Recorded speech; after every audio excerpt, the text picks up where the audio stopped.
फडणवीसांनी घेतली केंद्रीय गृहमंत्री अमित शहांची भेट। राज्यातील मंत्र्यांवर झालेल्या घोटाळ्याच्या आरोपांवर चर्चा, सूत्रांची माहिती। तर महाराष्ट्राच्या मंत्रिमंडळात बदल होणार का, याकडे आता लक्ष।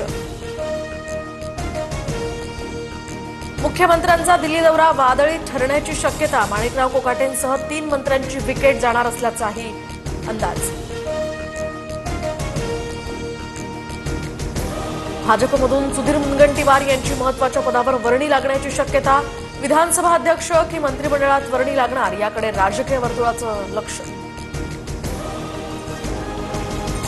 तर राहुल नार्वेकर यांना मंत्री केलं जाणार, सामनातनं दावा। शिवाय पक्षाची जी इच्छा तीच माझी इच्छा, राहुल नार्वेकरांची प्रतिक्रिया। मंत्रिपद कुणाला नको असतं का? मंत्रिपद मिळाल्यास आरोग्य खात्यामध्ये काम करायला आवडेल। मंत्रिपदाच्या प्रश्नावर संतोष बांगरांची प्रतिक्रिया।